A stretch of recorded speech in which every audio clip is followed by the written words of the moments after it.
Hi, I'm Jess. Hi, I'm Kristen. And this is ReDIScover, a conversation where we travel through everything that makes up the essence of who we are and how to live authentically and imaginatively. Here, we invite you to join us as we explore and discuss a little bit of, well, everything. From Disney to cultivating your most authentic life to deepening your relationships and talking about the real stuff. We hope you'll find this a space that speaks to you, encourages you, and brings a little bit of magic into your day. Hi there, I'm Jess. Hi, I'm Kristen. And welcome back to ReDIScover. Today, we are exploring our favorite theme park at Walt Disney World, EPCOT. We thought it would be fun to take you around EPCOT on a virtual tour through all of our favorites. We're going to talk festivals, attractions, and entertainment, both old and new, and why EPCOT is both of our favorite parks. So if you are an EPCOT fan or a Disney Parks fan, this is the episode for you. EPCOT Center opened on October 1st, 1982. The original concept for the park was more of a functioning city. That was Walt's original vision. He wanted a place where people could live and work and play in harmony with one another, don't we all?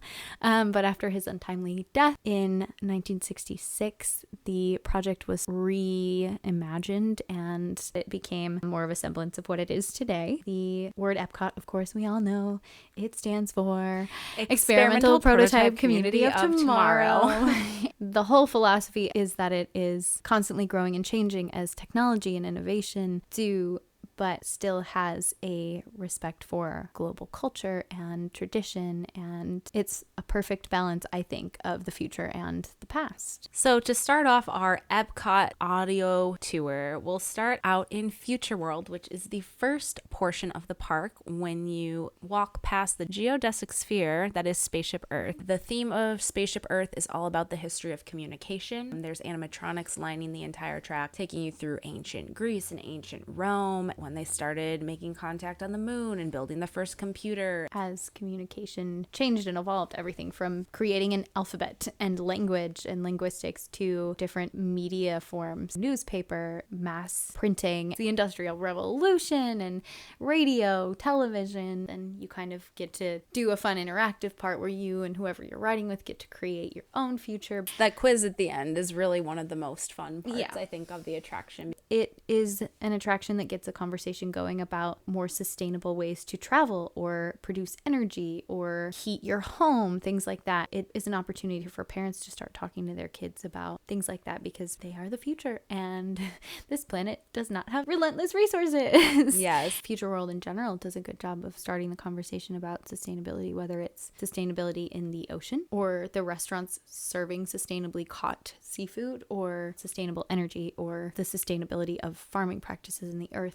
Future World has several different pavilions that are all focused on different concepts of art and nature and humanity. For example, the Seas Pavilion has an attraction based on Finding Nemo, but then it also is a very large aquarium featuring all sorts of different fish and Aquatic dolphins life. And manatees, and it really introduces kids and adults to the environmental efforts we can make to help with ocean cleanup and things like that. Like, for example, when I went in 2000, I think I was 8 years old, and I saw the manatees and was so inspired by everything they were talking about at the Living Seas at the time. I made a little jar that I'd put my allowance money in to donate to the manatees. No, you didn't. Yes. That's one of my cute. favorite pure childhood Jess moments. That's the really cool thing about EPCOT is it'll educate you. It will really open your mind up to the world and what's going on. Which is how our parents always justified pulling us out of school to take us to Disney. They were like, it's an education. They're still learning, which is so true. It's so true. Life is short. Take your kids to Disney. So then there's other pavilions. The Land Pavilion is right next door. We love the smell. We do love the smell. We've talked about this before, but Disney smells are one of our favorite parts. We might need to do a whole episode dedicated to the Disney smells. I think a reason Disney makes such a big impact is because it's such a sensory experience, and smell is one of the senses. So when you walk in the Land Pavilion, you get the smell. I don't even know how to describe it. It's just the Land Pavilion smell. Just go smell it. Yes, and inside is one of the most popular attractions in the entire theme park,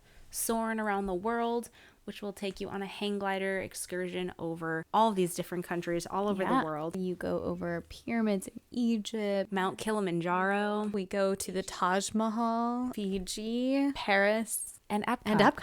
And I think one of the coolest things about Soarin' Around the World is that all of the locations they chose to include in the attraction are somehow connected to Disney in some certain way. The Falls from Brazil inspired Paradise Falls and Up. The Matterhorn Mountain in there inspired the Matterhorn at Disneyland. Neuschwanstein, I believe, is the castle that inspired Cinderella Castle. And Paris inspired Ratatouille. Soarin' Around the World is definitely one of Epcot's best attractions, encapsulating the beauty that Future World holds, but also the cultural aspect of the World Showcase, which we'll talk about soon. Well, going back to the Land Pavilion. It's a personal favorite. It is one of my personal favorites too. Living with the Land is a boat ride that takes you through the greenhouses in Epcot, and you get to see all of the different vegetables and plants, and they serve a lot of the food that they grow at Living with the Land in the restaurants, especially at Garden Grill upstairs. In Coral Reef. And Sunshine Seasons. And at Flying Fish on the boardwalk. That's a really great attraction to learn about different ways to grow things that are not only more sustainable for the plants themselves, but use resources more sustainably,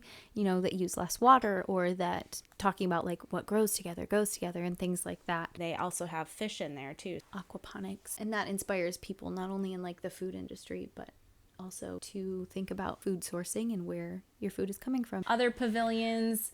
The Imagination Pavilion. With Figment. Where you can journey into your imagination with Figment. Not the Dreamfinder anymore, but Dr. Nigel Channing. It's cute. It's whimsical. I mean, I still love Figment just because I think we have very similar personalities.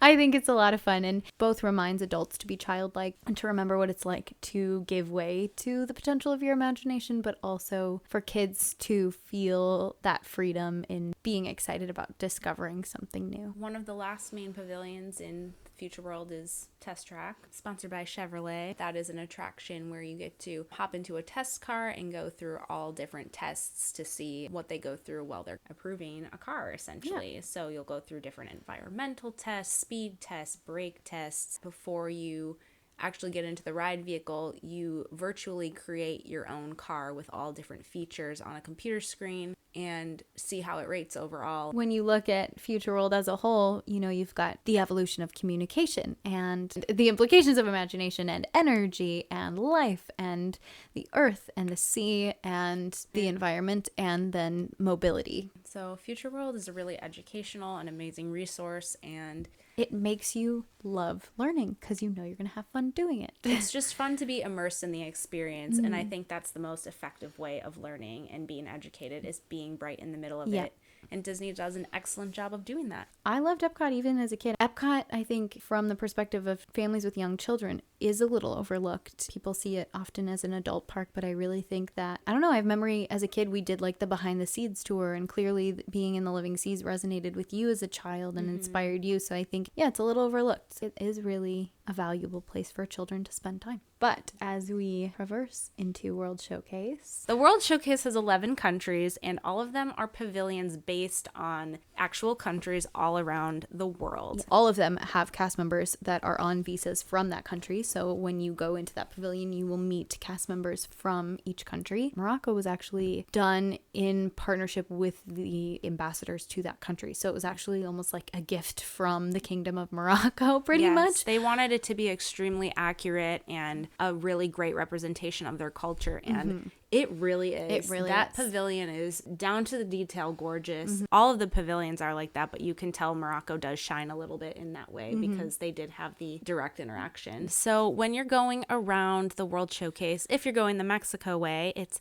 Mexico, Norway, China, Germany, Italy, the American Adventure, Japan, Morocco, France, the United Kingdom, and Canada. So there's this whole thing. Do you start at the Mexico side or the Canada side when you are starting to make your journey around the World Showcase? I almost always start in Mexico. I always start in Mexico too? Yeah. Let's go to Mexico. Come with us. All right. So starting in Mexico, there is a pyramid that houses a restaurant called San Angel Inn. And it has a huge draw just because of the ambiance of it. Really feels like you're inside of this marketplace marketplace at night, and you're right along the water with the boat ride. If you've been to Disneyland and you've eaten at the Blue Bayou, it is a very similar environment. And a boat ride, the Three Caballeros, starring Donald Duck, Jose Carioca, and Panchito. And that takes you on a small little boat ride going through the adventures in Mexico, where Donald Duck was being a little mischievous and he got lost and he's needed for his musical group. And then they go to find him on a magical flying serape.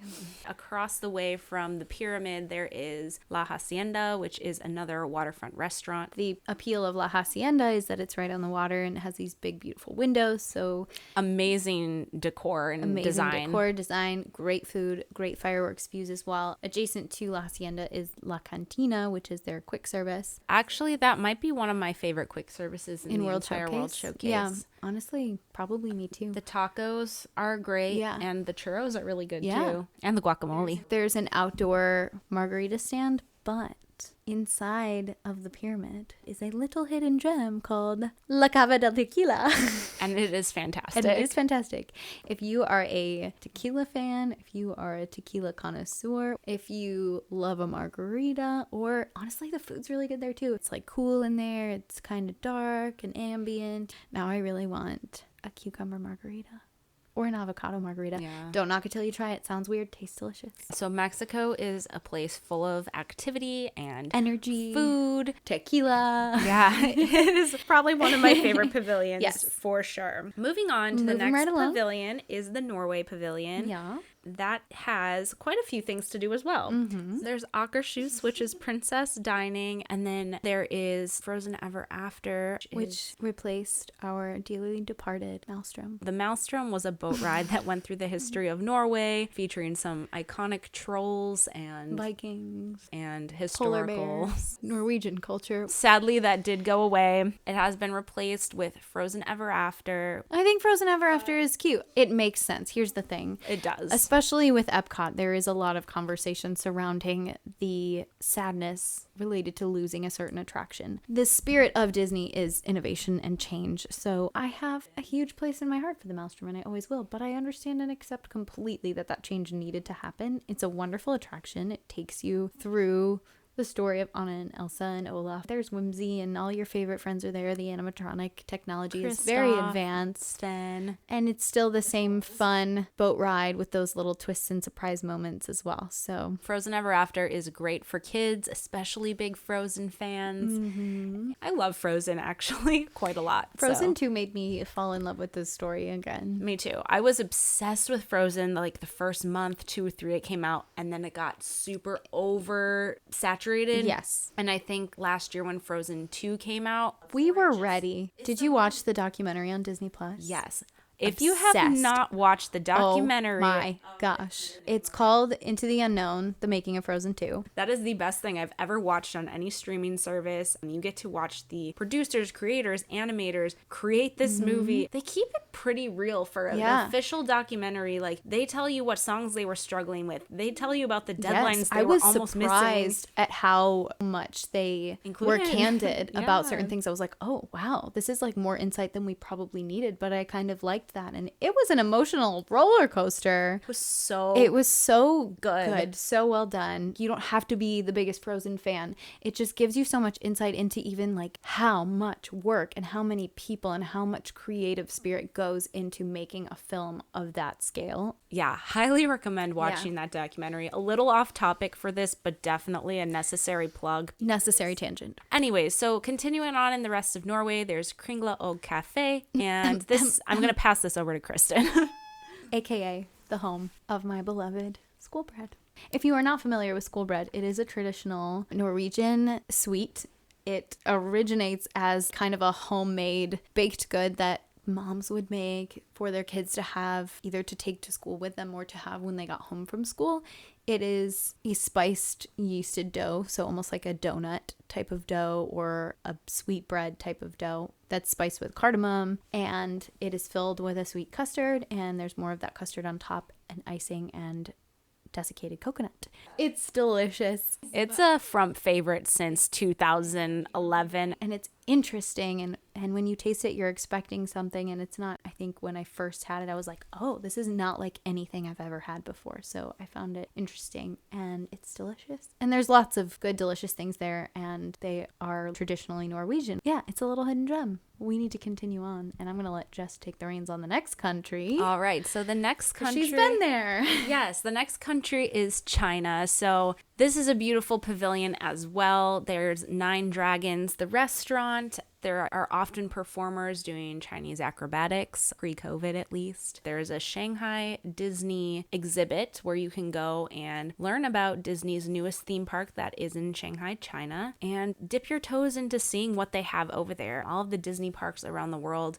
are similar but different, and their differences are what really make them special. So as far as the design work, it's very ornate, but that's so like China. You can meet Mulan there, the warrior of China. I feel like I'm going to keep talking about the food in each pavilion, but that feels on brand for me. So there's something called red bean ice cream, which so good. Is so delicious. Also, one more thing is there's also the Reflections of China film. It's a Circle Vision 360 film, and it gives you, again, a good taste of China. And China's just such a diverse country in the different types of environments and landscapes. After you leave China, you can head into Germany. Germany has a lot of that same architectural design that is indicative of Fantasyland, especially Fantasyland at Disneyland, that medieval Bavarian little village. And when the clock strikes on the hour, the bell tower in Germany opens and the little dolls dance around, and there's a fountain in the center of the pavilion. There's a lot of intricate painting and design work, structural details that make you feel like you're inside of a snow globe or one of those really intricate cuckoo clocks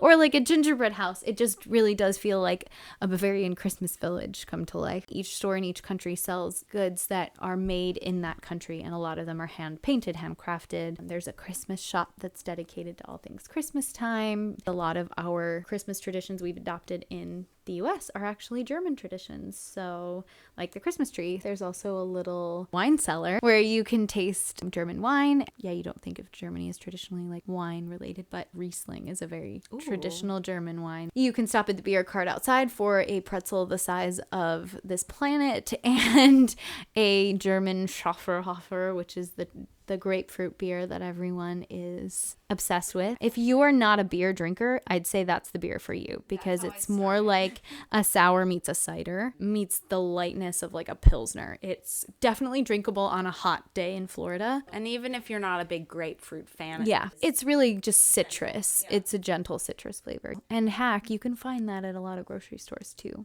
And although there is no attraction or ride in the Germany pavilion, there is the caramel store. I was going to say, the caramel store has yet another great smell. When you walk in, it's a polarizing smell. It does smell very sweet. You can watch the cast members, again, all from Germany, hand pulling caramel, making caramel popcorn, dipping caramel apples. It's like the confectionery on Main Street, but it's all caramel based. Yeah. So, you say caramel, I say caramel. We like to have diversity. We appreciate diversity here at ReDIScover. The cupcake, actually, like secret hidden gem ever since they took away our red velvet at Starving Rolls. Ouch. I just said starving rolls. Starving rolls. Are you hungry? I might be hungry. My favorite cupcake on Disney property since Starring Rolls went away, I'm going to go on record saying, is this one. Wow. It's a dark chocolate cake with a salted caramel buttercream frosting, and then there's caramel drizzled on top and like flaky fleur de sel sea salt. So it's like that perfect balance of like deep dark chocolate and sweet and salty, and it's just very satisfying. The buttercream is like the perfect texture. The cake is super moist. Great. Sorry if you hate the word moist. Whatever. We need to know how to describe a cupcake with a better word than that, or we'll just keep using it. It's soft and decadent and delicious. It is. One last thing in Germany is Beer Garden, which is the main restaurant in the pavilion. Beer Garden is a buffet restaurant where you get to try so many different German foods, and then there's also live entertainment up in the front with German music, and you'll see the kids get up and dance, or old couples dancing together. So cute. Old and young, really. young at heart. It's just a really wholesome experience. Moving on. Our next country is a very exciting one. It's my favorite. Yes, it is Italy, and both Kristen and I have some Italian in our blood, so Yes, we both just a little bit. just a little bit, most of it. I'm just gonna start out strong and talk about my favorite restaurant in all of Walt Disney World, which is Via Napoli. Your favorite in all of Walt Disney World? It is. That is a strong statement. It is. Via Napoli is a restaurant that has pastas and classic Italian dishes, as well as the wood-fired oven for the pizzas. And those pizzas are so good. They import a lot of the ingredients. It's very fresh. So the 3 stone ovens at Via Napoli are actually named after volcanoes. Their names are Stromboli, Etna, and Vesuvio.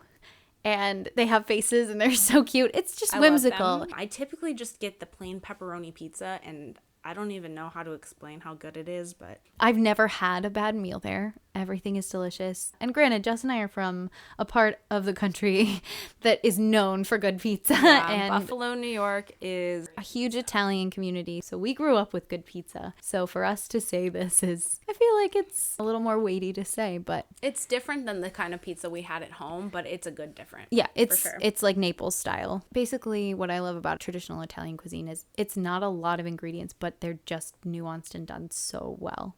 I love the Italy Pavilion. There's no attraction or ride or anything. It's definitely very focused on the culinary scene, but for a country like Italy that is just... That makes sense. Yeah. Next door is the more like upscale restaurant Tutto Italia, which I've also had some really good meals at, but I think I prefer the atmosphere at Via Napoli. Again, a real gem is Tutto Gusto. I knew it. The wine cellar. Yes.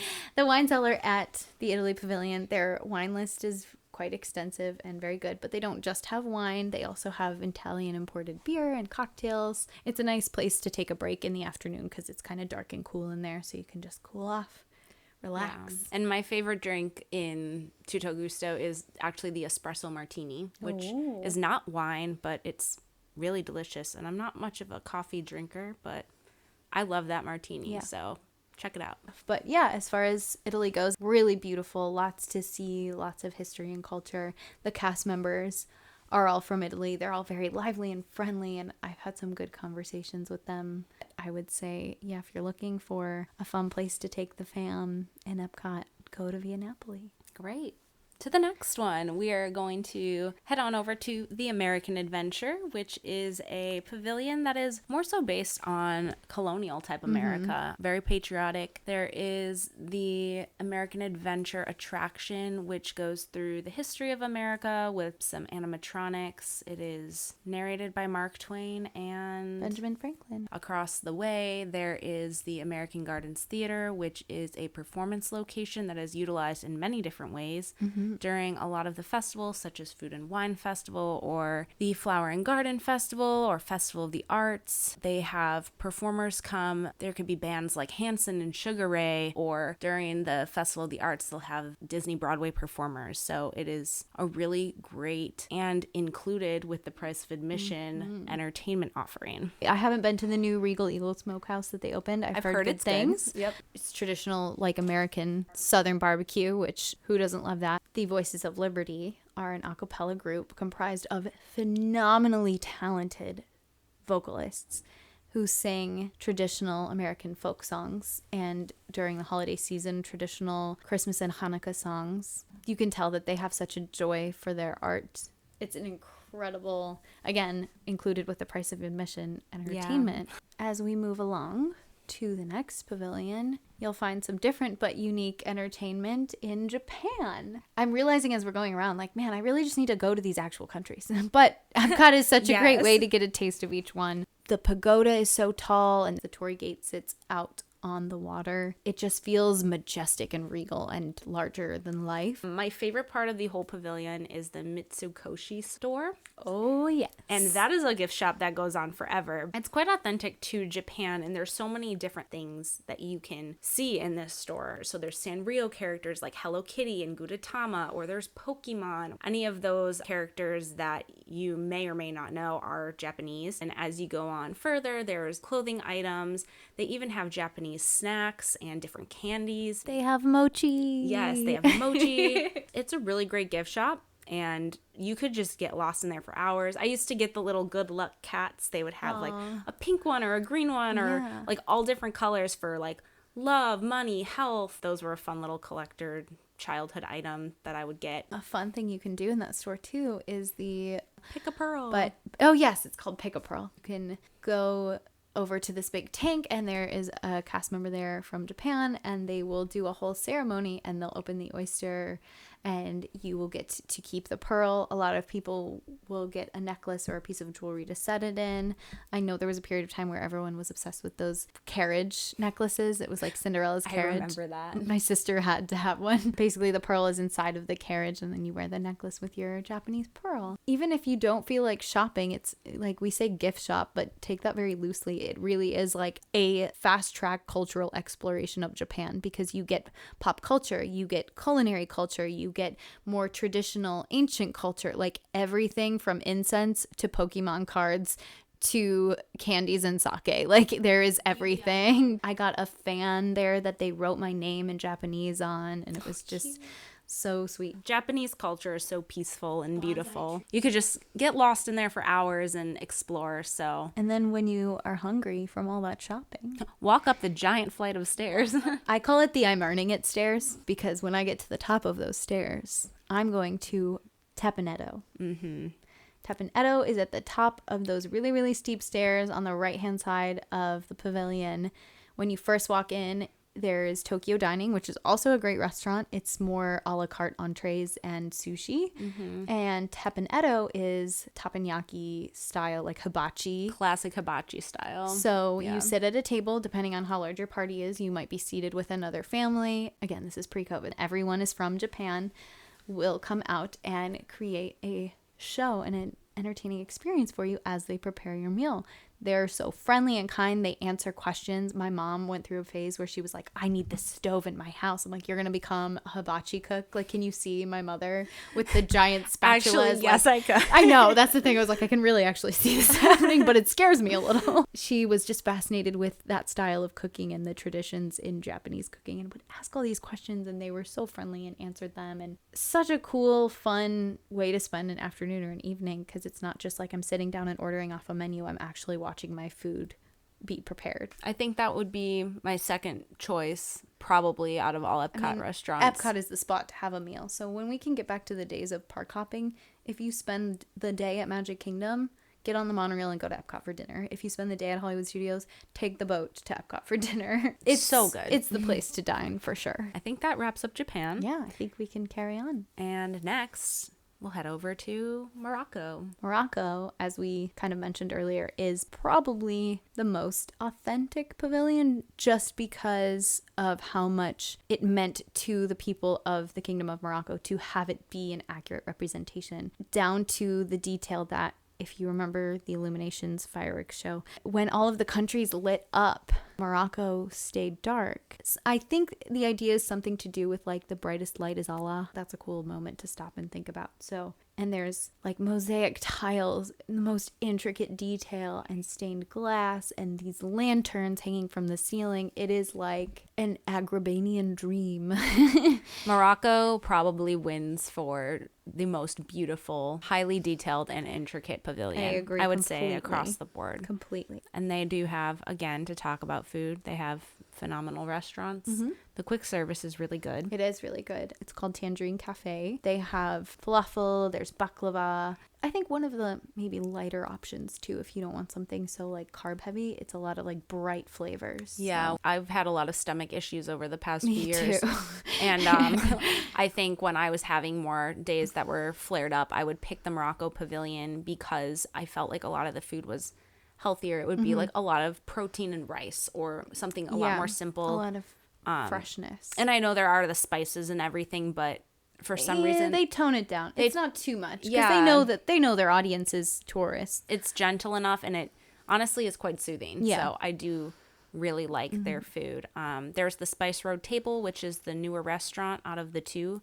That's against the water. I wish I would have gone in the illuminations days to watch the fireworks from there, because I've heard it's a great view. But yeah, similar style cuisine. It's more like tapas style, so a lot of like shareable plates. And they have the famous hummus fries that everyone's obsessed with from Food and Wine. Those are very good. They're very good. They have those there. The other restaurant called Marrakesh. First off, the staff there is very kind. Yes. I've always had a very wonderful and pleasant experience. They're very collaborative. Not only do you get to eat delicious Moroccan food, but there's also entertainment.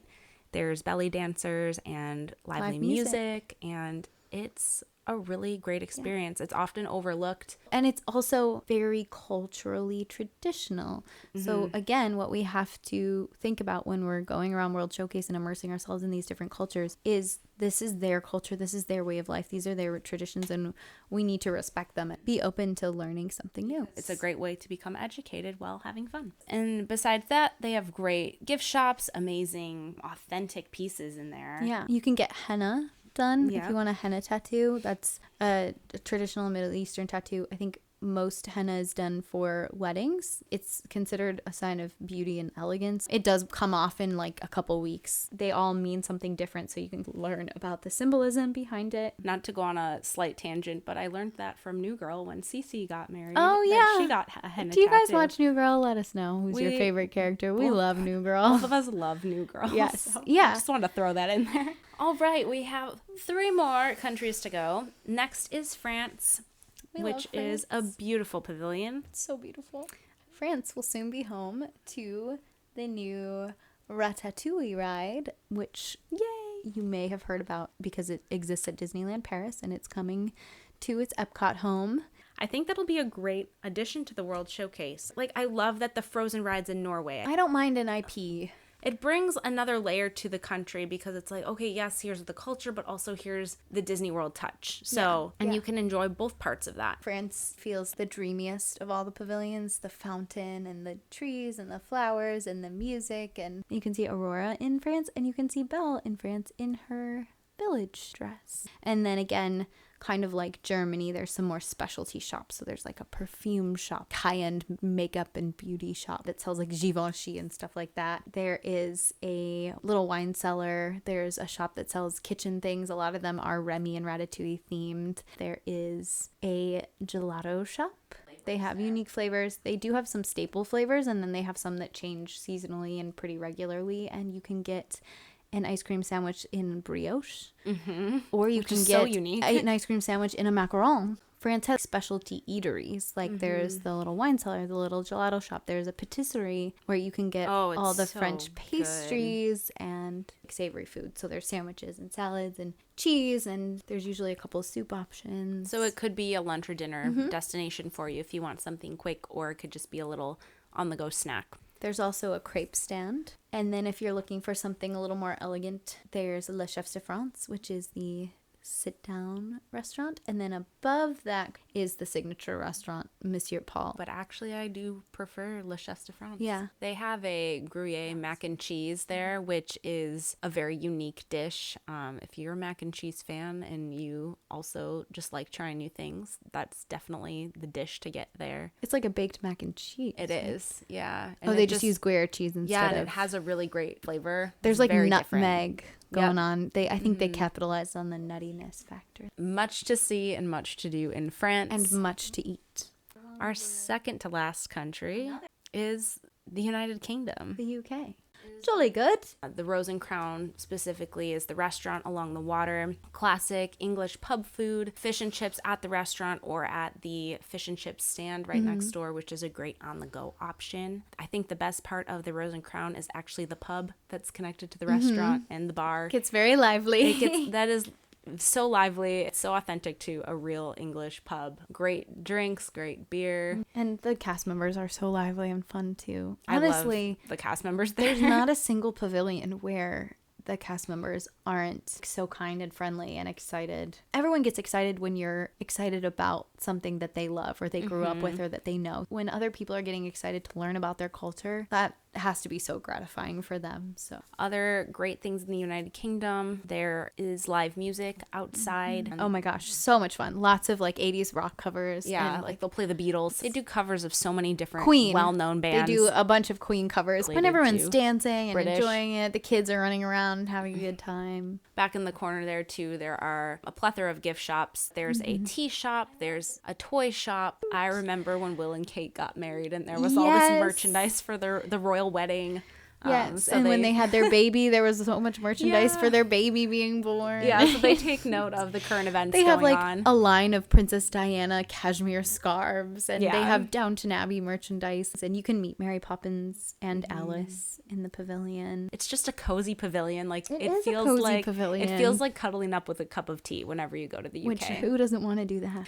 All Anyway, right, last so but not least, Our very, very last pavilion in the World Showcase is a country we both know and love. It's Canada. We love Canada. We love Canada. We both grew up very close to the Canadian border, so I think Yes. as children we both went to Canada a lot. Buffalo is basically Canada. My grandma lives Same in thing. Canada. Yeah. so- Oh, yeah, that's right. You always went for Canadian Thanksgiving, didn't you? I went for Canadian Thanksgiving and I spent all of my childhood Christmases in Ontario, Canada. So Yeah. it just feels like a second home. Yeah. We went to Niagara on the Lake a lot, especially this time of year. Sad we can't do it this year, but I can't when wait till the border when the border opens. reopens, Jess, we're going to go. We're going to We're Canada. gonna Zoning back into Epcot's Canada Pavilion. They have one of the most highly acclaimed and desired restaurants. Le Cellier. Le Cellier is a steakhouse in Canada. It literally means the Cellar. So It does feel like a wine cellar. It's very calm and warm and dark in there. Their most well-known dish is the filet mignon with mushroom risotto. The Disboards people love it on that food pictures thread. They do. They really do. But If you know.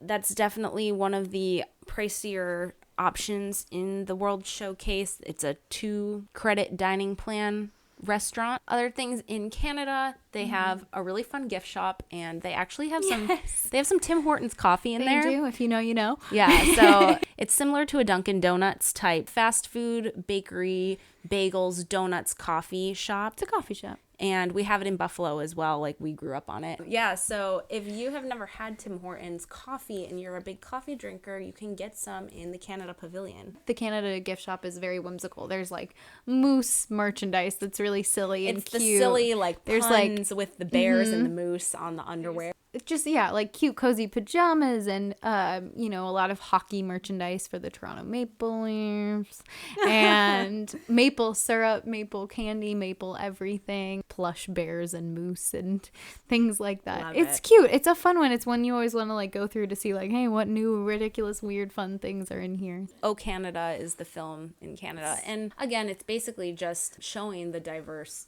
landscapes that Canada has to offer. Yeah. Walking throughout the pavilion, it's like all these little corners you turn and you're like, oh, wow, didn't know that was there. Yeah. There's those bridges down to the walkway where there's the waterfall and those rock formations and the beautiful garden leading up to Le Cellier on that pathway. Yeah, like I feel like I rediscover it every time I go. We just rediscover so many know, things so here many at ReDIScover. We're rediscovering. Canada's great, and it's often my last location when I am circling the World Showcase. Yeah. So Steph asked me to shout this one out. I told her we're doing an EPCOT episode. Hi, Steph. She was our very first podcast listener and reviewer. Yes. So we love her. if you can give us a review on Apple Podcasts, We will read every single one of them. Anyway, the little beer and popcorn cart outside of the walkway to Le Cellier, but there's a beer called La Fin du Monde, which literally means the end of the world. oh, Which feels like it should be renamed La 2020. oh no. But it is really delicious, and it was a beer that I didn't try until I became friends with Steph and her family. All right, We've completed our everybody. tour. So we've gone through the entire World Showcase in extensive detail. If you didn't know about it, you do now. We So definitely do now. But I think we're overlooking one huge element of World Showcase. One that is no longer with us. And that Very is sad. Illuminations, Reflections of Earth. So Illuminations was Illuminations was our fireworks show at Epcot since 2000, and it just went away in 2019.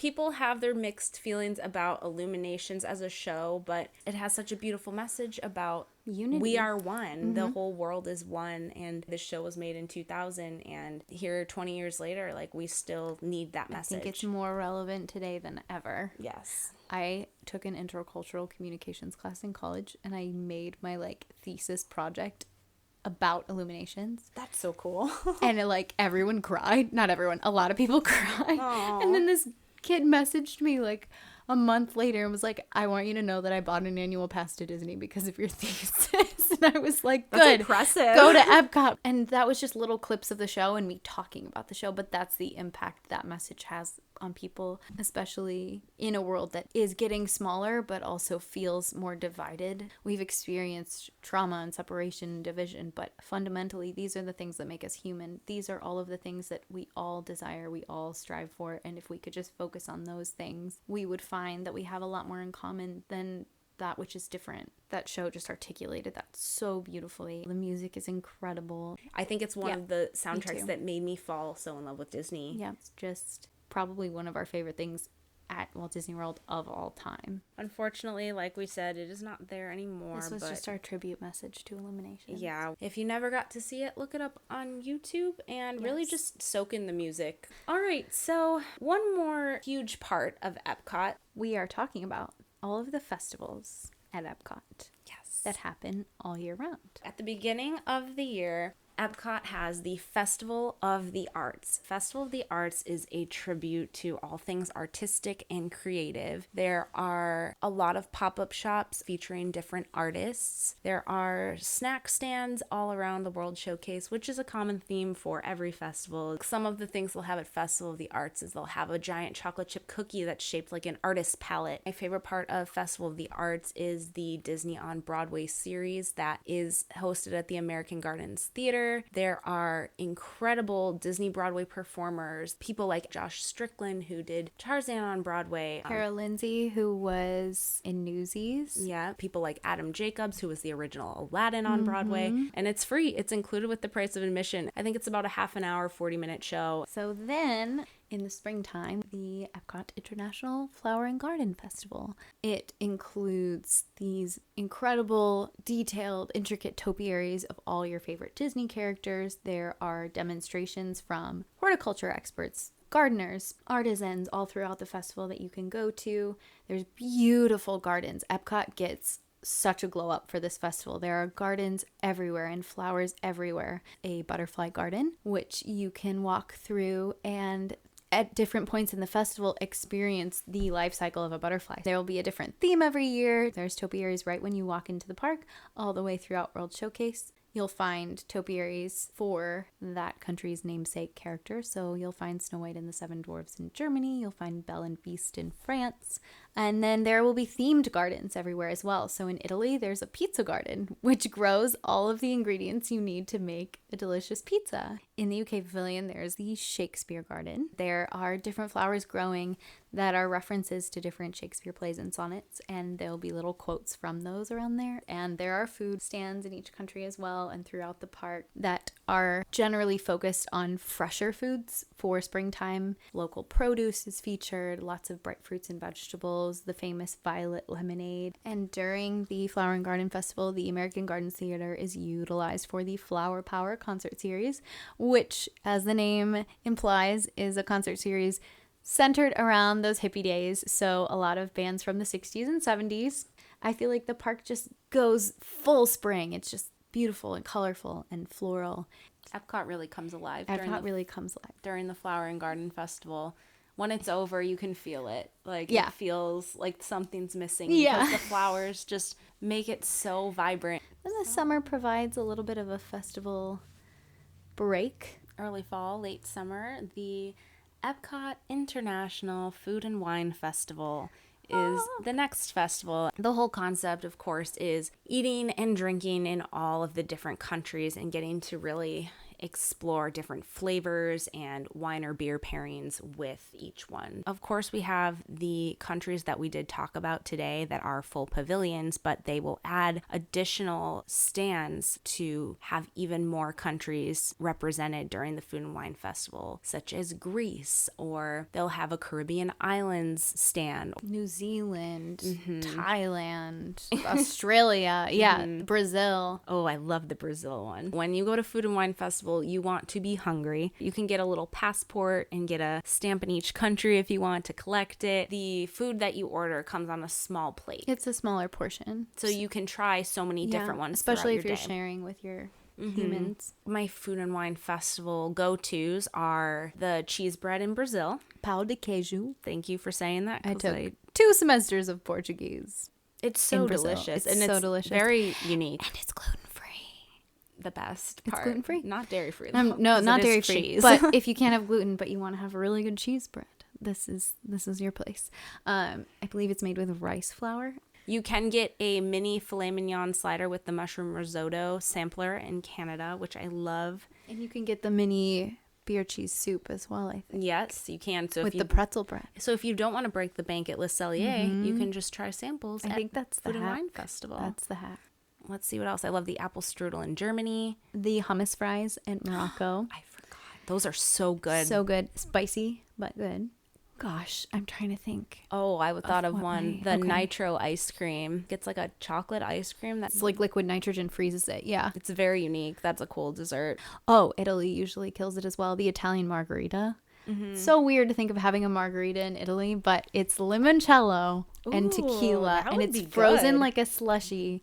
It's like, Jess, it's like the best frozen lemonade of your life. I take people to this drink all the time, and everyone loves it. Like even my mother, who's like white wine only lady, loves this drink. Do they have that outside of Food and Wine Festival? They do at the cart across the street where Stacy once said, the gelato guy in Italy. Yummy.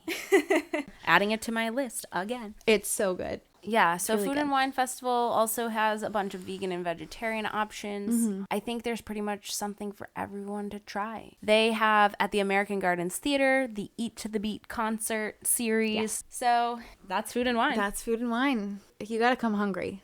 And then to round out the year is the Festival of the Holidays. And Disney basically decided to amp up the holiday offering at EPCOT. So in addition to all of those holiday storytellers that you can find in each country that tell the story of how that country celebrates either Christmas or a winter holiday, everything from Three Kings Day in Mexico to the story of Chinese New Year to Hanukkah and Kwanzaa traditions. You can find a different story in every country, and you can find a different holiday culinary experience in every country, whether it's tres leches cake in Mexico or traditional Thanksgiving dinner in the American Adventure. There's a different cozy comfort thing to try in each country. So that's an overview of all of the festivals. And I think to start wrapping up the episode, I want to do 2 segments of rapid fire. For the first segment of rapid fire is to go through all of the World Showcase countries and give our recommendations of what we would choose if we were doing drinking around the world. So drinking around the world is kind of a common tradition at EPCOT that a lot of people will come to do. People make t-shirts. They do their bachelorette parties there. The whole concept is you go around the World Showcase and try a different drink in each country. We recommend supplementing these with both food and water. There are 11 countries, and that's a lot of drinks. So I think we should start with the rules. Rule number 1, don't drive. Have a designated driver. Take Disney transportation if you're staying on property, or schedule an Uber or a Lyft. Or stay at the EPCOT resort so you can walk home. Yes, so you can stumble out of there like the champion that you are. Rule number 2, drink water the entire time, because not only are you drinking a lot, but you're also outside where it's hot in Florida, and that heat will take its toll on you, and we don't need anyone getting dehydrated or having heat stroke or losing whatever they ingested. That's a good way to put it. Rule number 3 is eat along the way too. There are so many delicious things to try. Why not supplement some of that whining with a little bit of dining? I'm ready. Okay. Are you ready? I'm ready. All right. So here's our rapid fire, what we would choose if we were drinking around the world at the World Showcase. Well, let's start in Mexico. Number 1, Mexico. I would choose a margarita from the outdoor margarita stand. Which one? Just a classic. Frozen margarita with salted rim. Yeah, I would agree with the outdoor margarita stand because I think going inside is a little more of a time commitment. I would choose either the cucumber one or that spicy one with the jalapeno. All right. Country number 2, Norway. Norway doesn't really have many options. They have a good lager if you want a beer. I forget what it's called. I usually skip Norway, and that's okay. Yep. Get some water in Norway. Yeah, I typically get a pastry. So Get some school bread, get some school water, bread. take a bathroom break, and then go to China. Number 3, China. Something from Joy of Tea, and probably get the Kung Fu Punch. Okay. I'm not like super attached to that, but that's the one I found that I like the most probably at this point. To me, the Baijiu Punch, I don't know if it's just a food and wine thing though, but I think if I were to try something in China, the Cantaloupe sounds good. It's vodka, but it's also cantaloupe juice, which is not something you see in a lot of cocktails, and I find cantaloupe to be highly refreshing. Country number 4 is Germany, and for me and probably Kristen as well, the grapefruit beer. Grapefruit beer. Country number 5 is Italy, and I would choose the espresso martini from the wine cellar. If I'm gonna go to Tutto Gusto and have wine, that's gonna be like the event of the day. But if we're drinking around the world, I'm gonna do the Italian margarita because it's light, it's refreshing. I can drink it while I walk. It's probably one of my favorite drinks at all of Walt Disney World. It's delicious. All right, next, the American Adventure. I don't really have a drink here. Maybe beer, I guess. Yeah, I think I would just find a beer that was in line with what I usually like to drink. I know there's like a Hansen's beer there that everyone was obsessed with. The hops. Hops. Yeah, like let's do the hops. I agree. Thanks, Hansen. Thanks, Hansen. Next is Japan, and I would get some sake. I would probably, either go to the sake bar or the Tokyo Sunset. It was kind of strong, but it was really delicious. All right, next one is Morocco, and I actually don't have one for Morocco. I don't think I've drank there before. Oh, I do, actually. Yes. That one little stand next to where you get henna. They have daiquiris there, and they're really good. Next country is France, and I would choose the options. the Grey Goose slushy, the original one. Okay. Very icy, cool, and refreshing, and I think that's why I like it. The Grand Marnier slush is really good there as well. I'm probably going to go into the boulangerie, and I'm probably going to have a glass of champagne. Next country is the UK. I would get a cider and black from the Rose and Crown pub. What's the one from Friends? Ooh, I don't know.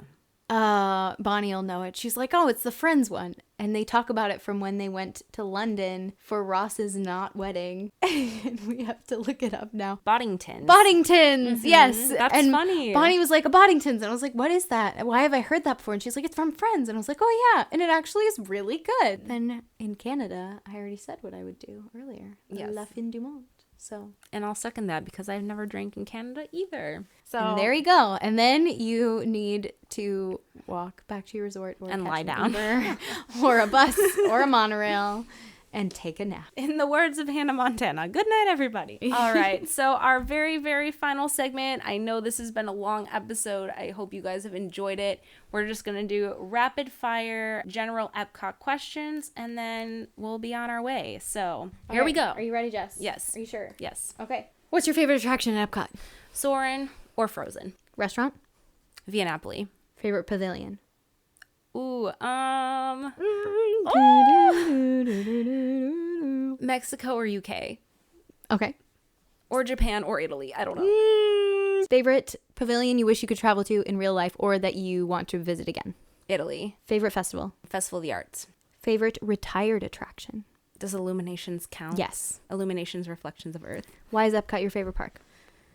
Because I like that you can go there just to relax and spend time, socialize. You don't have to be running to rides. And also all of the music. The background loop music at Epcot is the most beautiful, in my opinion. I agree.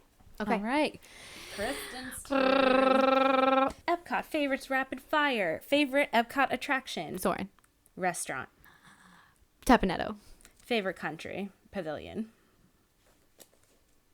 Oh, I didn't realize that this was going to be hard for me when you were doing it. I was like, It's Italy. so hard. Which one do you want to travel to Italy. in real life? Okay. Festival. Flower and Garden.